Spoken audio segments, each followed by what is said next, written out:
right, good morning, everybody. Go ahead and get started here.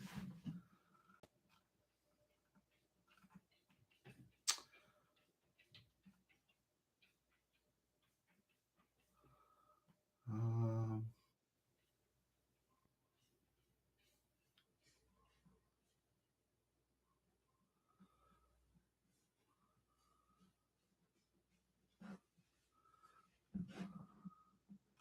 Sorry, I'm just trying to figure out. So, Bill H asks, I'm getting under the plane on the downswing, but I block all my shots to the right. What is going on? So yeah. So basically, what's going on there is the face isn't closed enough, right? So if you're having trouble with your ball flight, meaning you're hitting it solid, you're making ball first contact, you're hitting it in the center of the club face. Here's an easy mantra to live by. Okay, if the ball is curving in the wrong direction or curving too much, then we need to change the club face, right? And the easiest way to change the club face is by virtue of the grip, right? Because if we just take the same swing that we just took, let's say that I hit a big slice and I'm trying to hit a draw, right? Well, it's curving in the wrong direction, so I need to change my club face.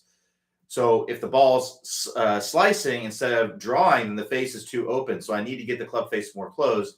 The easiest way to do that is by strengthening the grip. So now, if I take the same exact swing that I just took, and I have a stronger grip, now the face is more closed, I can either reduce the amount that fades, or maybe I overdo it. Whatever it is, I'm changing something to get it to do something else, right? So we need to strengthen the grip if the face is too open. So that's number one, right? If the ball is curving too much or in the wrong direction, then we need to change the club face, right? Now, if the ball isn't curving too much and it's curving in the direction that we want, but it's still going in the wrong direction, which it sounds like your case. You're talking about the ball is just go straight push to the right. So maybe it's going straight and that's what you're going for.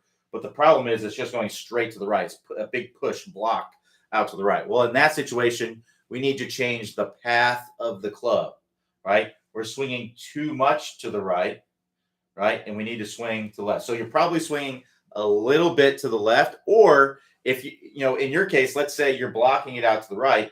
Let's say you're trying to get it to draw, right? Well, if it's not curving enough, right, or it's curving too much, it doesn't have the amount of curve that you want on it, then you need to change the club face. So depending on what you're trying to do, if you're trying to hit, if your block is a straight shot out to the right, then and you're trying to have a straight shot, but it's going in the wrong direction, then we need to swing less under the plane, right? You're just overdoing swinging from the inside, right, to get that straightened out. Now, if you're trying to get it to draw, then we need to get the club face to close, right?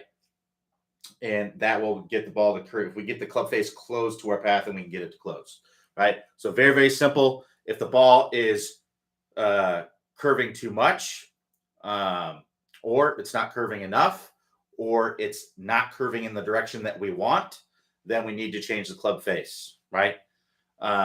Close, we'll get it to curve for a right-handed golfer. Closed, a more closed face, we'll get it to turn to the left more. A more open face will get it to turn more to the right, or less to the left, right? Now, if the ball's going, has the amount of curvature on it, it's curving in the direction that we want, but the problem is it's still too much to the right or too much to the left, like it's a push, starts too right, doesn't draw back enough, then, and we have the amount of draw that we want it, then we need to change the path. We're swinging too much from the inside. And if I'm pulling it, like let's say I'm hitting a pull draw, it has the amount, I'm trying to hit a draw, and it has the amount of draw that I want on it, but it's starting left and then too much. Well, then I need to change my path to be less over the top, less out to in, to get the ball to start to the right and curve to the left. So it really depends on what you're going for with your ball flight, but hopefully I gave you the tools there to get that done. Bill H goes on to say, I'm getting under the plane on the downswing. Okay, so I think he just repeated it. How come you are not seeing the rest of the questions? Okay, yeah. So I'm guessing Bill isn't on here, but basically the office hours is 1 hour and it starts at from the scheduled time. So um, yesterday, it was from 5 to 6 p.m. Eastern time. So, you posted your original question at 6:17 Eastern time, which means that, I was already, the office hours were already over. So I'm guessing Bill went in there and pushed play and then it was playing it and it's not live when you go in there late, you know what I mean? So I'm guessing that's, probably what happened there. So keep that in mind in the future. Office hours they go from you know you know one time to another time. So it's usually an hour. Every now and then I'll stay on a little bit longer. If people aren't asking any questions and there's 5 minutes left, then we might wrap it up early. Doesn't happen very often, but yeah, hopefully the message gets to Bill. And the other thing is that if you ask your question and then you're not able to stick around to see the answer, or everyone's got a busy life, so no big deal. If that is the case, then you can watch the archived office hours to see the answer to your question. You can do that by going to the instruction tab, and then from the drop down menu, select office hours, and then the office hours highlights. And then if you scroll down to the bottom of the office hours highlights page, you'll find the archived office hours where you can watch all of the last 500 of them if you want. All right, let's keep going here. All right, so W. Klemp says, I've had a lot of success with the 20-minute shallowing fix with my irons, but I'm really having trouble translating to my driver. Any tips on this? So what we want to understand with the driver is we actually have to get the club to work from the inside more, and that's because of the ball position, right? So I'll use this hula hoop to kind of illustrate here. So if you imagine we swing down this club on an inclined plane, right? So it's arcing down on an incline.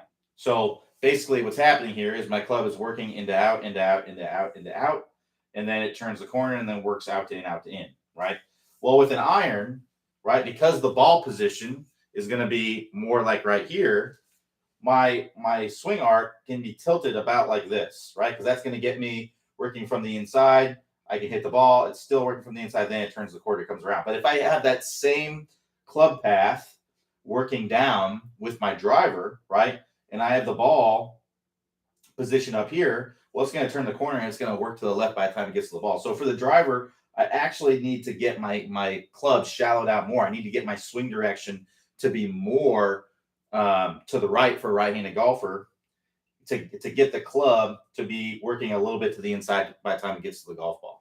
So, that's basically, that's why it's a little bit more difficult with the driver because of that. Now, you can move the ball a little bit more back in the stance if that makes it a little bit easier for you, but it's a slippery slope because we don't want to move it to the same ball position because then we're going to be hitting down on it and it's not going to get up in the air very much. It's going to be low. It's going to be, it's going to have more spin on it, which is something that we would want, for an iron shot. But for a driver, we want high launch, low spin. That's going to help it to carry it farther and roll out further. We're trying to maximize distance with those clubs. And then also because we can tee the ball up and we can hit up on the ball, that allows us to do that. Whereas with irons, not built to be hit that way, right? We want to hit down and through the golf ball because we're generally hitting those shots when the ball is on the ground. Right now, off the tee box, sure, if you're hitting an iron, you can tee it up like a driver. You could do that.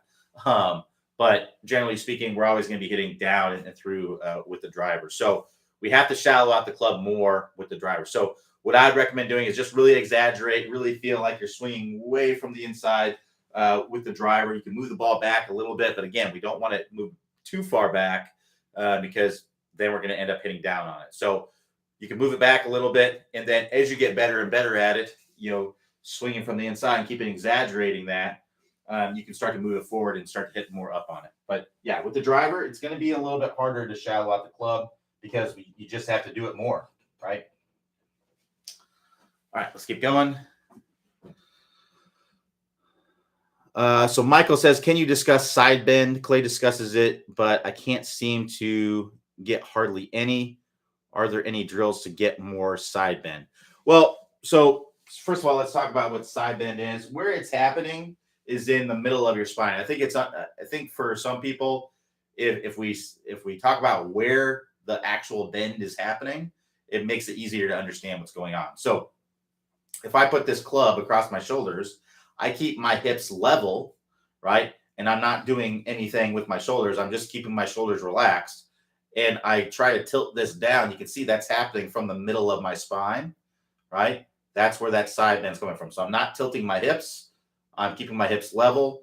I'm keeping my shoulders relaxed, and I'm just tilting, right? So this can be good just to kind of give you a feel of what that is. Now, if you're going like this and you can only go like that, well, your spine probably just isn't very flexible. It's probably very, very stiff. And that happens sometimes as we get older.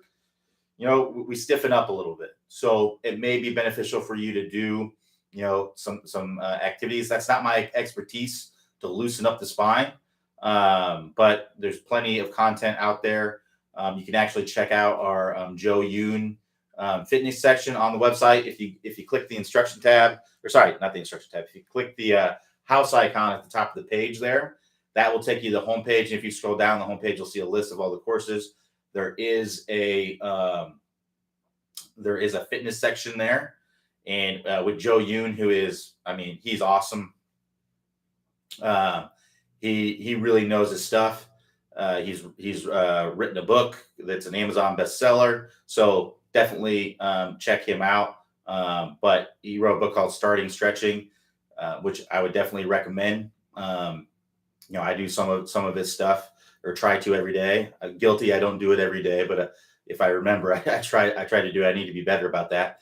But yeah, if you check him out, there's some great stuff. But we have some videos in there where he talks about these things. But this is basically what's happening in the golf swing, right? So when we go up to the top of the swing, right, we're going to have some left, for a right-handed golfer, there's going to be some left side bend, right? So if I don't side bend at all, and then I turn, right, well, this is what my golf swing looks like, right? It looks like that, right? So if you look from this, if I don't have any side bend, then it looks like this. My shoulders come back pretty level, right? So what I want is I want to have a little bit of side bend so I can have a little bit of turn in my shoulders. And then in the downswing, right, I'm going to go into some right side bend as I get down to the ball. So it's going to be a gradual thing. Something that I see a lot of people do is they go into the right side bend too early. That bumps the hip out. Now we're in this kind of area. And the reason why we do that a lot of times is to shallow out the club. But that's not the way we want to shallow out the club. We want to shallow out the club with the arms and keep that left hip down so we can rotate. If that hip bumps up, it's going to be hard to rotate. So that's what's happening in the golf swing. So a drill that you can do to kind of get the feel for this as well is if you set up to a golf ball here, what you can do is you can take an alignment stick or something like that and put it, you know, a club length or so on the other side of the golf ball. Doesn't have to be exact, but you know, about a club length or so on the other side of the golf ball.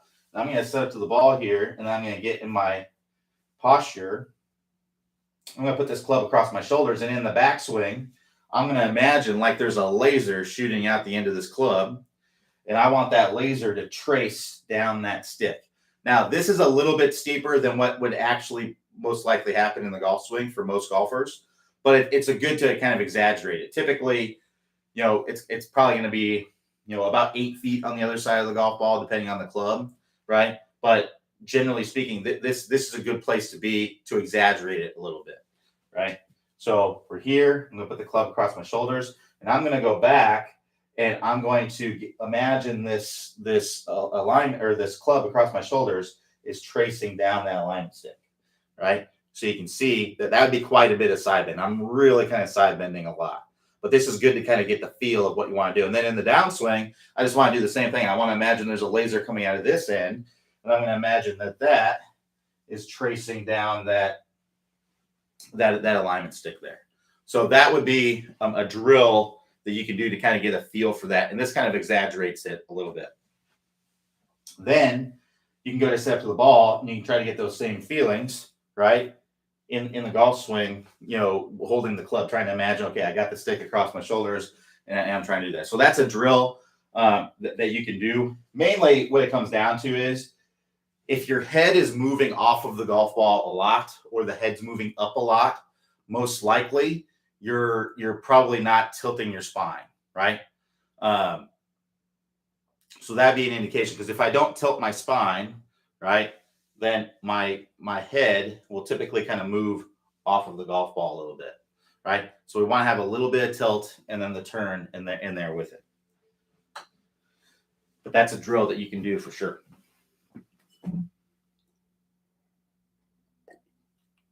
All right, let's keep going here. All right, so Tom C says, I usually hit my driver pretty straight and long, but have 2 misses. 1, a block to the right. Assume I have the face open. And 2, a pop-up straight down the fairway, about 50 to 75% of my usual length. I think it's hitting the top of the face. Should I try teeing the ball down a little, or what other corrections could I try? Yeah, so as I mentioned earlier, if you're blocking the ball, so first of all, let's get on the same page, make sure that we're on the same page. What I call a block would be a ball for a right-handed golfer that starts to the right and then just goes straight right. Doesn't really have any curvature to it. It's just straight right. Now, you would be right in the sense that the club face is open to your target, but your club face is in line with your path if it's not curving a lot. Right? If there's not a lot of curvature to it, your club face is lined up with your path. Assuming you're hitting it in the center of the face, you're hitting it solid, then your club face is in line with your path. So what you really need to do, if you're struggling with a block, if it's a block as I describe it, then you're just swinging too much from the inside, and you probably need to feel like you're swinging a little bit over the top. It's probably what you need to feel like. You need to feel like you're swinging to the left. Now, your club face generally goes with your path, right? So, let's put some numbers on it. If I'm swinging, let's say I'm swinging 7 degrees into out, right? And I'm hitting a block and I'm hitting it solid, right? Then that means that my club face is also pointed 7 degrees to the right. Well, if I shift, if I now I feel this, right, an over the top move, but the reality is that I get it working more on plane, and now my path is pretty close to 0. Your face is going to go with that. Your face doesn't stay open, right, to the target. It goes with your path. That's one thing we want to understand. Generally speaking, it does. Now, it doesn't mean that there might be some golfers that for some reason it does that.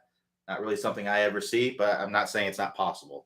But generally speaking, pretty much every single time, the path or the face is going to go with the path, right? So if you're hitting a block, as I describe it, you're swinging too much from the inside. You need to feel like you're swinging out to in a little bit to get that to change.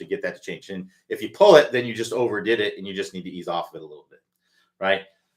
So that would be the first question. The second question is a pop-up. Generally, pop-ups are from one of 2 things. So it's either teeing the ball too high, or it's from coming over the top and the club bottoming out where the ball is. Now, since you said that you're hitting blocks, it doesn't sound like you're coming over the top if you're doing that as I described. So I would venture to say you're probably teeing it too high, and you probably just need to tee it a little bit lower.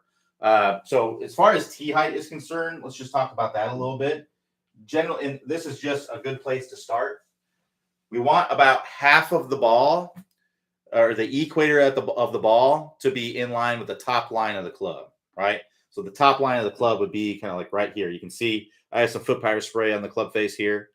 You can see this is the club face, and then the top line of the club, you can see that's kind of like where the crown starts. So if you're hitting pop-ups, you're exactly right. What's happening is it's hitting up here. Your ball is hitting up in this area, right? And you might even notice there might be some kind of scratches on the top, on the crown of your driver there, if you're doing that pretty frequently. So what we want to do is we want to have the ball teed up. I would venture to say that you probably have the ball teed up like this, right? Way too high. And that's just too much room underneath the ball to give that. either that, or maybe you do have it teed, at the height that I'm saying, but you're maybe getting into the ground too much, right?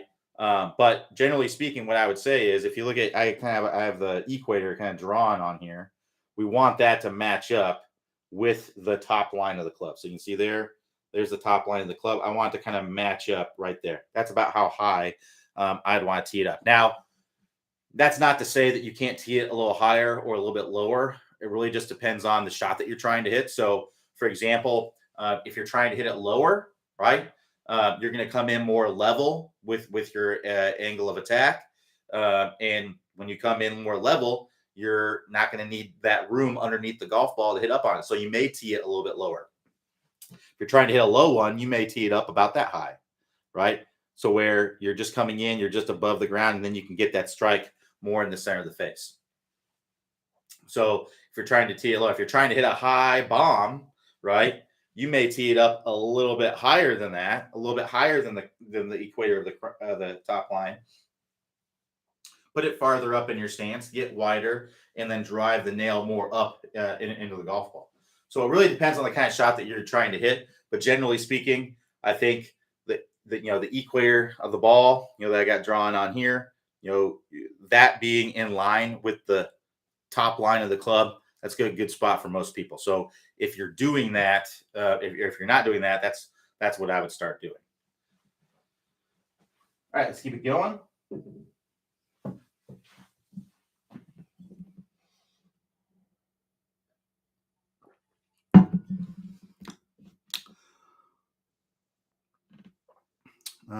So Kevin H says, when you talk about lag, do you try to hold the lag, or should it happen naturally? It should happen naturally, but if you're someone who casts the club, then you may need to feel like you're holding it. As an exaggeration. So what we want to understand is that if you're trying to change things in your golf swing, the easiest, or I should say the easiest, the fastest way to do that is to exaggerate the opposite, right? Even though if you literally did that, it wouldn't be good either. But that's how you move the needle faster. So, for example, our 20-minute shallowing fix course, I think, is a great example of this. Most players are coming down steep. They're hitting slices, pull hooks. They're not making good contact with the ball because they're coming down steep. That sort of thing. So what we do in the 20-minute shallowing fix is Clay has you exaggerate the opposite. Let's get that club face really closed and let's hit some hooks. We don't care where they start at first. We just want to get the club face closed and get them to hook. And then what we're going to do is we're going to get the ball to start to the right and hook. Now, in reality, would we want to go to the course and hit shots that start to the right and snap hook? No, of course not. That wouldn't be ideal, but that's what we need to do to move the needle faster and to get to where we want to go, right? So really, really exaggerate the opposite, get the ball start to the right hook, and then in the last drill of the 20-minute shallowing fix, that's where we tone it down and we get to where, okay, this is the shot that I want on the course. So same thing goes for anything that you're doing in the golf swing. If you are casting the club, if you're starting the downswing by casting the club, you may need to feel like you are holding on to your lag. And then what that's going to do is that's going to make you focus on the things that you need to do to get the club to the golf ball, right? Because if I'm casting the club, how am I moving this club head toward the golf ball, right? I'm doing it with my wrists going like this. Well, if I can't do this, if I can't do that motion, how is this club going to get to the ball? Well, I'm going to use my lower body, right? I'm going to turn my chest, right? And now that forces me, to get some lag and things like that. So I think that, ideally lag would feel like a natural thing. And, the eventual thing that we want, right? The end goal is to have lag happen naturally, but we have to do different feels a lot of times to get there, or literally do where we feel like we're holding on and literally hold on to it. So that way is an exaggeration to help us to our body to kind of learn. So a drill that I have students do all the time is the stick drill. This is an exaggeration of keeping lag, right? It's an exaggeration. If we can, and for those of you who aren't familiar with what the stick drill is, we just take an alignment stick and we put half of it going down the shaft and half of it going out the butt end of the club. And now I have a feedback mechanism to tell me whether I'm throwing my wrist, whether I'm casting my wrist too soon, right? So now if I were to lose all my lag, right, well, now the stick's going to whack me in the side. So now I have something that's going to force me. And look what happens. To keep the stick from touching me, I'm having to turn my body through. Now, for me, when I'm doing that, I don't feel like I'm holding it back, right? Because I've done a lot of these kind of drills, but in the beginning, I felt like I was holding this club back for dear life. I felt like I was doing everything I could to keep my wrist from going. But then you look on video and your wrist is still going. It's because that's what you're used to doing, right? So I then had to learn, okay, I need to use my legs and to keep turning through, to keep force on that handle. So that way I'm not throwing it too early, right? And that allows you, to learn these different movements that you need to make to get it to happen. So do we want to hold lag, as an end result? No, we don't want to do that. But is it good to hold lag as part of the learning process to be able to do it as an exaggeration?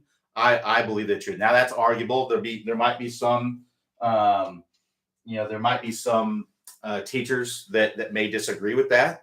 But I found a lot of success with myself and other students doing it this way. Now, students learn to grow to hate the stick, right? Because it's a pain in the neck, right? Or a pain in the side because it whips them all the time. And it's hard to do because it doesn't allow you to do what you're most comfortable doing. So, and really what it comes down to, if you want to learn something, you got to get out of your comfort zone. If you do what's most comfortable to you and what feels natural to you, you're just going to do the same thing. And if that's casting the club, right, then you're just always going to cast the club. So if you're not going to get out of your comfort zone, then you have to come to terms that your swing isn't going to change. You're not going to be able to change it. So if you want to change it, embrace getting out of your comfort zone and doing that. But hopefully that helps. All right. Let's keep going. Michael says, thanks, Q, for the explanation and demo of sidebend. No problem.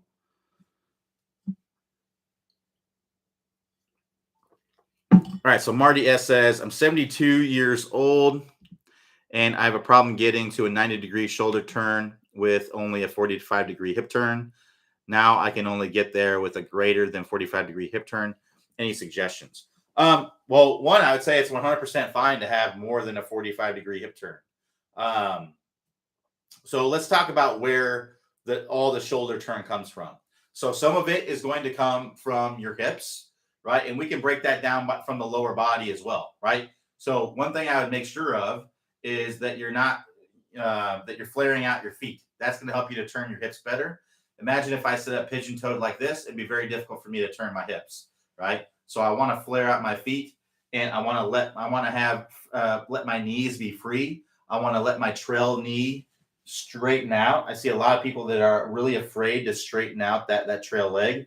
They like to keep it flexed and kind of squat down. And I think it's for people like trying to do the squat move. The squat move happens in the downswing. It doesn't happen in the backswing, right? If you do it in the backswing, then you're going to hinder your rotation of your body, right?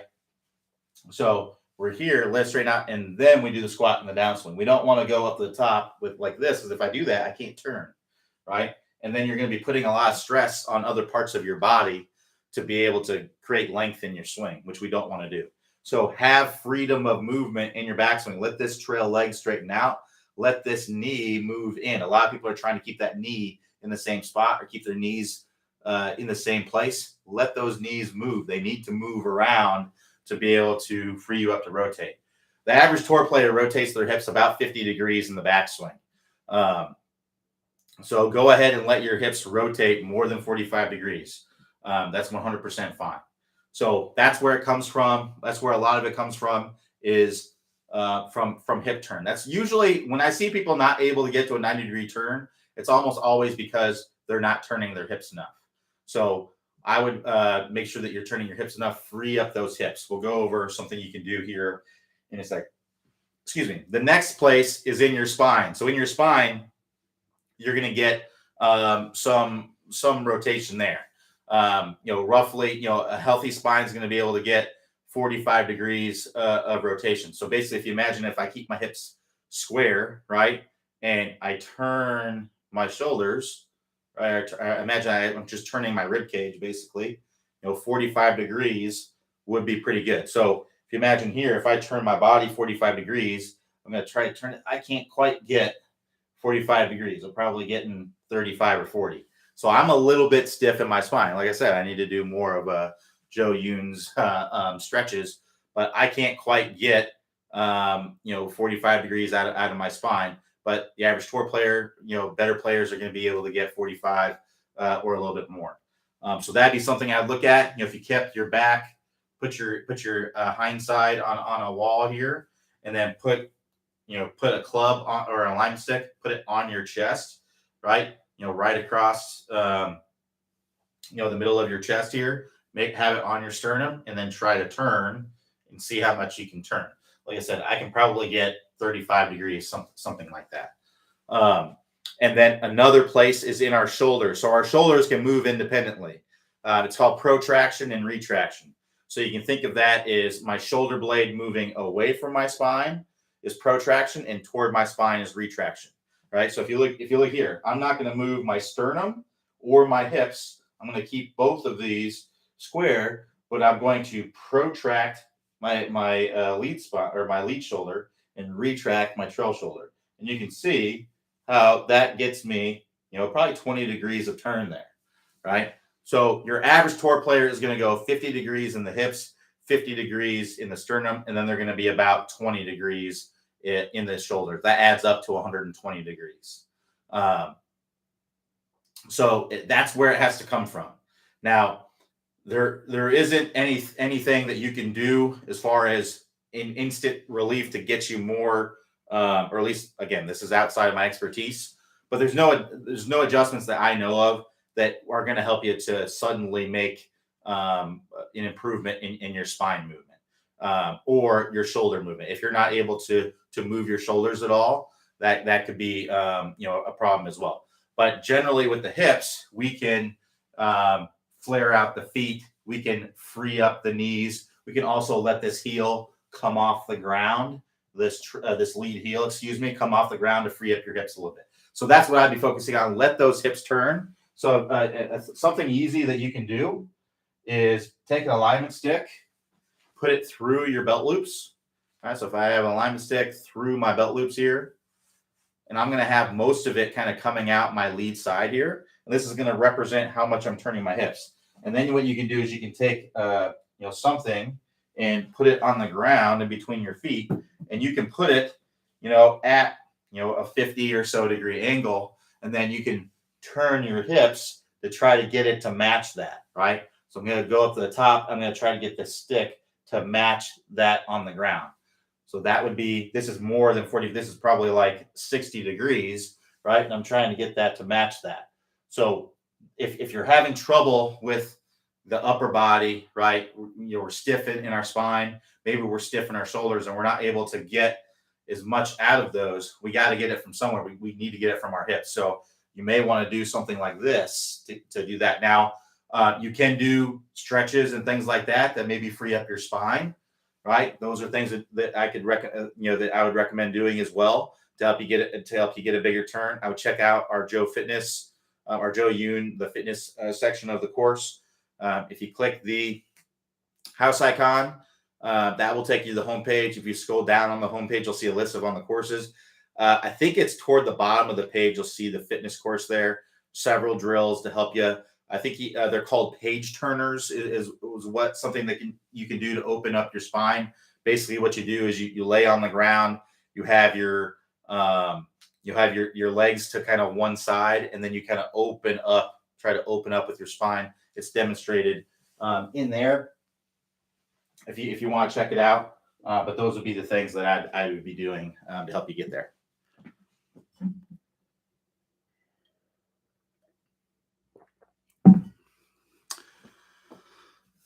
All right. So George says, "Hi Q.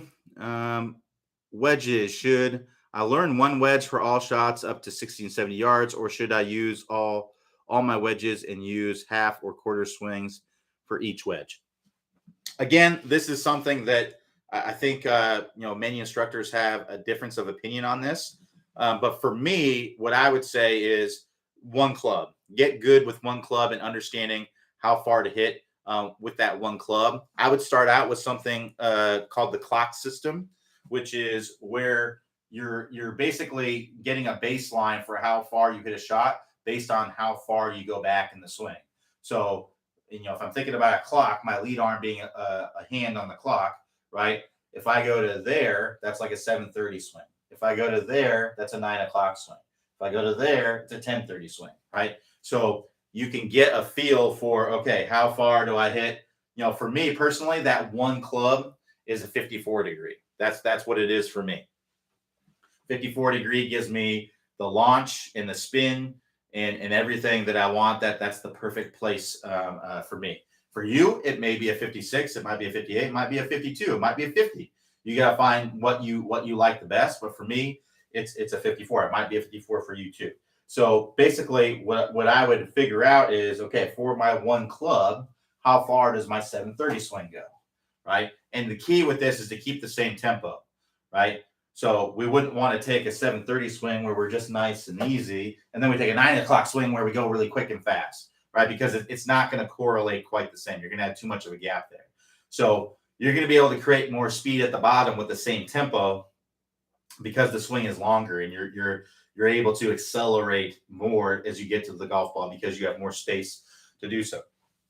So I would see how far these swings go, and then what I would do is I would choke up on the club about an inch, right? And then do the same thing. See how far those go, right? And then I would choke up 2 inches and see how far those go. And then I choke down to the middle and see how far those go, right? So that's going to help you to see, okay, if I have this shot, now I have a baseline for. So let's say I have a 60-yard shot, and for me, that's a 54 degree choke down 1 inch, right?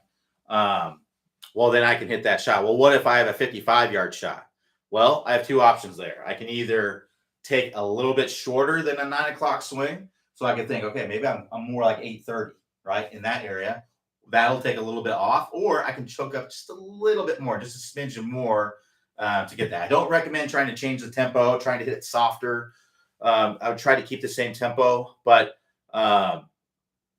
if you just choke up a little bit or take a little bit shorter swing, that's going to help you to take a little bit off. So that's what I recommend doing. And then eventually you'll be able to base it on feel. Tour players typically aren't thinking about, okay, that's a 9 o'clock swing. Not that I know of. Most tour players are, you've probably seen the videos where they hit shots on TrackMan and they're telling you what the yardage is, right? And they're guessing either dead on or shockingly close, right? Well, they're able to do that because they have such a good feel for what their swing produces, right? So, and that just comes from countless and countless reps. So a way that you can do that, or you can train this, is I call it a card game. So what you do is you just take a deck of cards, take out all the face cards, and so that way it's just ace through 10, right? And then you shuffle them up, you draw the card, and then if let's say it's a 5, you hit a 50-yard shot, right? So then you have to hit, and if you're if you're not on TrackMan or something, hopefully you have a range that has the incremental to kind of show you. But if you're on a launch monitor, that can help as well. So you pull the card, then you hit the shot. Now what you can also do is you could say red cards are the number +0 and black cards are the number +5. So if I draw a black 5, that would be 55 yards. So that way you just have 5-yard increments. If you're on a launch monitor, what you can also do, most of them have some sort of mode where you can pick yardages, or you can have it select a random yardage for you based on a range. So you could say, okay, I want a random yardage between 30 and 100 yards, and it'll just spit it out to you and say, hey, you need to hit a 73-yard shot, and then you attempt to hit it.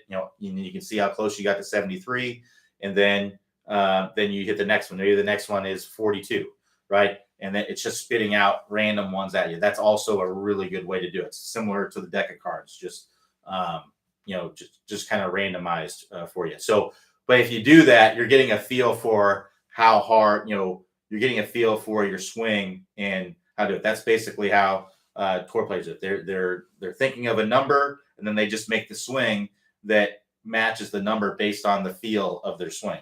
That may seem crazy that they can do that, but I'm telling you, you'll be surprised at how quickly, you can do that. If you spent 15, 20 minutes doing that every day, right, you'd be shocked at how good you can get at doing that. So definitely, if you're really wanting to get good at that 100 yards and in kind of range, or what you're talking about, 70 yards and in, it's definitely something I would recommend doing. But I would start out with the clock system to give yourself a baseline. But if you already got the baseline with the clock system, then you can just go and work straight into those drills like I talked about.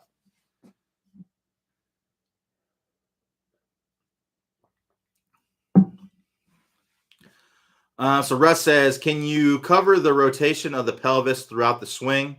I think my over the top is related to poor pelvis movement concept. Thanks. Yeah, let's talk about that. So I think this may be the easiest way. So what I want you to imagine here is like this box of balls here is the pelvis. All right. So basically what's happening is when we're at setup, our pelvis is tilted slightly down, right? And it's going to be fairly level. It might have a slight amount of tilt to it this way, but generally it's going to be pretty level in this direction, pretty level right here. And then it's going to have a little bit of a tilt forward, right? Because we're tilted down just a little bit. Now, as we start our backswing, right, it's going to pivot back, right? But it's going to stay somewhat angled down, a little bit angled down. So the left part of my pelvis, or my lead part of my pelvis, is going to be angled down a little bit at the top of the swing. So here we are. I'm a little bit down, but it's not angled up, right? It's not angled way down, right? It stayed pretty much the same level, but it's turned back, and now my lead part of my pelvis is lower. Now, when I start my downswing, what's going to happen is I'm going to flex my hips, which means that my pelvis is actually going to tilt down a little bit, right? So as I'm here, I'm going to start down, and it's going to tilt down a little bit. So that would look like this, and that's going to tilt down a little bit. So what that does is that helps to facilitate the rotation of your hips in the downswing. A common fault that I see among golfers is they're here, and then this pelvis goes like that, right? So it tilts up right away. So that would look like this, right? That's a very, very common fault. Early extension, right, is what's often referred to. So it's going to here, and then it's going to tilt down, and then from here, it's actually going to extend up, right? So I'm tilted down a little bit. I turn, it's slightly tilted down. Lead part's a little bit lower. As I start down, it points down a little bit more. And then from here, it extends up and through. That's why it's called early extension, is because we want to extend our spine. We just don't want to do it too early, right? We want it to happen later in the swing. We don't want it to happen in the start of the downswing. Now, one thing to understand is that rotation of your pelvis is really a steepening mechanism for the club. It's a little bit complicated because it steepens the club, but it also can shallow out the club because of the forces that are acting on the handle, right? So if you have it here, and then I have the club like this, and then I rotate my body, well, that club, my hands have steepened, but the club has shallowed out, right? But my hands have gone this way. But that doesn't, just because you apply a force to the handle this way, doesn't mean that the club's just going to lay down. And I think that's where a lot of people are taking that the wrong way. I've heard some instructors say that, hey, just rotate like crazy in the downswing and the club will lay down. Well, it doesn't always lay down, right? A lot of times you rotate like crazy and your arm structure is wrong or whatever it might be. So let's say you go up to the top of the swing and you're like this, right? Well, if I rotate like crazy in the downswing, my club's not going to lay down, right? It's going to come way over the top, right? So, we need to have a good structure at the top of the swing. So that way, when you start down, if you do rotate and you let your arms kind of soften up a little bit and come down, then that rotation can help you to lay down the club a little bit and help it to shallow out and swing from the inside. But that's what has to happen first.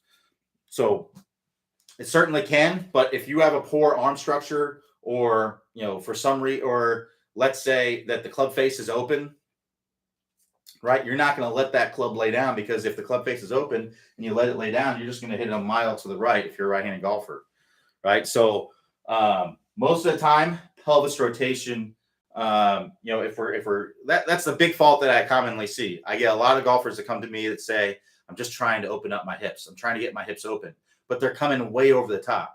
Well, if you're coming way over the top, you don't have any incentive to get the hips open, right?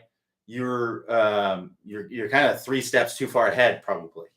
So there's certain things that need to happen to incentivize you to rotate the hips. You have to have incentive to do it. If you don't, then it's just going to make things worse, right? If you're steep, right, and the club face is open and you're steep, and then you go to rotate your body open, you're just going to come down even steeper and with a more open face. And then you're just going to hit even bigger slices, right? So don't try to open up the hips unless you are incentivized to do so. You need to be incentivized to do so. So how do you get incentivized to do so? Well, you need to have the club face in a good position. You need to have the club shallowing out. The more we have the club shallowing out, the more that we're going to be able to rotate. The more closed the club face is, the more incentivized you're going to be to rotate the body. Because let's understand what rotation does. What rotation does is it helps you to get your hands in front of the ball at impact, right? It helps the club to stay kind of lagging behind. But that's only if you're incentivized to do these things, right? It helps you to have some club face stability, because if the club face is open and you stall your body, you have to flip your hands, right? So if you're struggling to get the hips open, what I'd actually recommend you do is work through the 20-minute shallowing fix course. Get to where the club is too shallowed out. Get to where the club face is too closed. And then in that situation, you are actually incentivized to rotate the body because you're able to do it. I feel like a lot of people are trying to open up their body are doing it because they know that great players do that, but they're not doing the things that great players are doing to incentivize themselves to do that, right? So the 20-minute shallowing fix would be where I would start for most of those golfers. Now, if you're someone who does have the club face shut down and you are shallowing out the club way too much, right? But you're standing up out of it, you're squaring up the hips, and you're hitting drop kick, snap hooks on every shot. In that situation, it may be actually beneficial for you to focus on getting the hips to rotate, because adding the rotation into your swing at that point is going to neutralize the issues that you're having.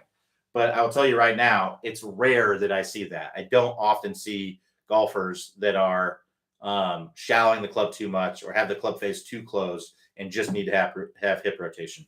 Almost every single golfer that that I work with is coming down steep, face is open, and they're not opening up their body because they're not incentivized to do so. They don't have any reason to do so. Any reason to hit a good shot anyway, right? We're trying to hit functional golf shots, right? And if you were to truly rotate the body and stay in your posture and all those things, then you would hit even worse golf shots, right? You'd be even less consistent. I would much rather have the golfer that stands up out of it and then shallows it out late and squares up the face late, because that golfer is going to be able to hit functional golf shots, versus a golfer that comes down steep, stays in their posture, comes way over the top, open face, hits big slices. That golfer is going to have a hard time making good contact most of the time. That golfer is going to have a big two-way miss. They're going to hit pulls and they're going to hit slices generally. So yeah, I definitely rather have that golfer than the one that have the golfer that stands up out of it and is able to get the club working on plane, than the golfer that because they're at least going to be able to hit more functional shots more often. All right, we got about 10 minutes left here. If we got any more questions.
Can you do a quick drill to open the hips? Yeah. So really, one of the easier things to do, like I said, with all drills, I like to have feedback.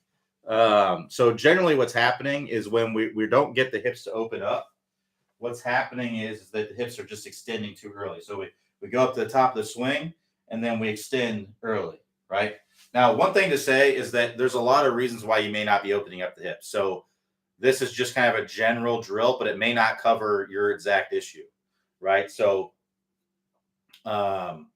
keep this in mind that this one, if there was one drill that got everybody's hips open, then there'd just be one drill, right? So it's really dependent on what the actual reasons are. But this is the number one thing I see is just early extending the hips to start the downswing, right? So we're here, and then to start the downswing, it's this, right? So you can see how my hips move away from it. So what we want to do is we want to flex the knees and flex the hips to start the downswing, as opposed to straightening out the legs and straightening out the hips. So what most people do is they do this number, legs straighten out, hips straighten out right away. That does get the hips rotating to start the downswing, but now I've run out of ways to keep my hips rotating, right? From here, the only thing that keeps my body rotating through is the momentum of my body. So basically, my arms swing in front of me, and now my arms are continuing to swing in front of me, and the momentum of that is bringing me around. It's the tail wagging the dog, right? As opposed to I'm going to flex my hips to start the rotation, and I'm going to extend up and through to keep the rotation going. In that situation, I'm towing the club like a tugboat, right? I'm leading the club through there. I'm pulling the club through there as opposed to the club pulling me through, right? So in order to do that, like I said, we need to flex the hips, right? So if we go up to the top of the swing, we can set up with a chair behind us right on, and I would have something that's about waist level. I actually wouldn't use a chair like this because this swivels and it's on wheels, but I do recommend using a chair because a chair is rigid enough that you can feel it, but it also has some give to it. So if I push into this chair, it can push over. So I wouldn't recommend using a wall because a wall doesn't have any give. If you push into that wall is going to push you over. I see people use alignment sticks where they put a alignment stick in the ground behind them. I don't recommend using that because it's not really rigid enough. I see people that just push on those sticks and they're still doing this, and they feel like they're doing it because they're feeling the stick just barely touch them, but it's not the reality of what's going on. So I recommend using this, and I would actually exaggerate it a little bit. So I would set up like this in your posture, right? And I just do some reps at home, just like this at first. Set up like this. Have a hand width, so about a hand thickness width between your hips and the chair. Go to the top of the swing, right? And then in the start of the downswing, flex the hips. So I'm going to feel like my hips are pushing down. I'm going to flex my knees, right? And that's what's going to start the downswing, right? And then from there, I can extend up and through. So from this angle, it would look like this, right? I'm going to have just barely about a hand width away. I'm going to go to the top of the swing, and I'm going to push back. I'm going to flex these knees, Right? You can see how my leg kind of flexes out. My lead leg kind of flexes outward. My lead hip doesn't pop up, right? It's flexing down, and then I'm pushing up out of it, right? That continues the rotation. So I'm here, here, and there. That's what I would do initially, and then I would try to do that in a fluid swing. So I would go here, there, right? And you can see when I do that, if I do that in a fluid swing, right, that's getting everything to open up as you're coming through there. And then I would work on syncing that with the arms and things like that. But remember, as I mentioned before, you have to be incentivized to do that. If you just work on opening up the hips and you're not shelling out the club enough, you're not getting the club face in a good position, you will hit terrible golf shots. And then you think, well, I'm not opening up my hips. Well, you might be opening up the hips. It's just making you hit terrible golf shots because you're not matching it up with the things that need to happen. So one of my biggest pet peeves as an instructor is people always trying to open up their hips. It's an epidemic because we see all the tour players doing it, but they're also doing other things that allow them to open the hips. So we got to get the club shallowing out. We got to get the club face in a good position. That's what matters the most. That's actually going to help you to hit good golf shots, right? So you have to do that. You're trying to open up your hips when you shouldn't be. Most golfers are. But if you are someone that has a club too shallow, it's too closed, you're in a position where you do need to learn to use the hips. In that situation, then heck yeah, do what I just talked about here. But that's rare. I will tell you, I've done hundreds of lessons, online lessons. I can count on my hand how many guys or gals who have needed that. Right? It's very, very few. So yeah, I would definitely work toward getting that club in a better position. So Charles H says, how and when can you get vertical in your driver versus iron swing? Get vertical. I'm not sure what you mean. How and when can you get vertical in your driver versus iron swing? What do you mean by get vertical? Give me a little bit more information there. So we'll wait on Charles to give me a little bit more information there, and then we'll wrap it up. Tommy D says, thank you, Q. Great job as always. Thanks, Tommy. Appreciate it. Charles, let me know what you mean by get vertical. I'm not sure exactly what you mean by that.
So Charles H says, I see Clay nearly coming off the ground in his follow through. Yeah, so you're not really going to do that with irons because the whole idea of basically coming off the ground is that you're putting so much vertical force into the ground that it actually makes you kind of jump off the ground. So you're not really trying to do that with irons because you're not trying to really hit your irons as far as you can. You're trying to hit your irons a set distance, right? If you're hitting your 150-yard club and you're 150 yards out, and then you hit it 170, that's usually not a good thing, right? So with the driver, if you normally hit your driver 250 and then you hit one 280, that's usually a good thing, right? it's usually it's a bonus that you can do that. So you're trying to get as much speed as you can, with a driver versus an iron. So basically, what's happening there is when you see players get off the ground, right? You're seeing this kind of move. Basically, they're applying so much vertical force into the ground that it actually gets their body airborne. You see it a lot with long drive guy. You see it some on the PGA Tour. You see Clay just kind of getting off the ground a little bit. You see, some player like Justin Thomas, for example. You see him doing it. Bubba Watson, right? It's from putting so much vertical force into the ground that they actually become airborne.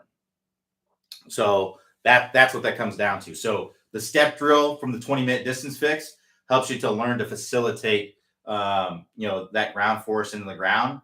It's something that takes a lot of training to do. It's not something that you're just going to start doing. I see some people like kind of falsely doing it. And what I mean is they're just kind of coming down and they're jumping, but it's not actually helping them. They're not applying the force in the right way. They're just kind of jumping because they saw Clay do it, or something like that.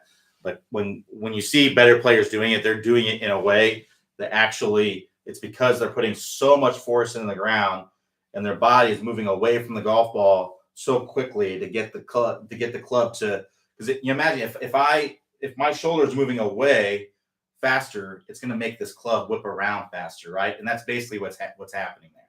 So it's just from the amount of vertical force. So I wouldn't really be trying to do that with your irons, but with your driver, you can train to be able to do that by doing something like the sumo step drill to help you get that facilitation of that vertical force in the ground.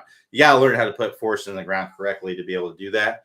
And the sumo step drill is a great place to start with that. So also takes a lot of strength and flexibility to be able to do that as well. So I wouldn't be mad if you're not able to do it. It's also not a requirement. Rory hits the ball a long way and doesn't do it, right? So it's not something that would be required to do it. But if it's something that you naturally do from putting so much force in the ground, then that's 100% fine. But that wouldn't be necessarily something that you're trying to do. It's just something that happens as a result of trying to put a lot of vertical force in the ground. So if you want to check out the sumo step drill, click the instruction tab at the top. Then from the drop-down menu, go the 20-minute distance fix, and then the sumo step drill in the 20-minute distance fix. It's in week 1. It's the second drill in week 1. Check that out. That's a great one to help you to start learn to put vertical force in the ground the correct way with the correct timing. All right. We'll go ahead and wrap it up right there. Thanks, everybody, for joining. We'll be back here tomorrow, Wednesday, 11 a.m. Eastern time. Also, reminder, we will not have office hours on Friday. So everybody have a great rest of the day, and I will talk to you next time.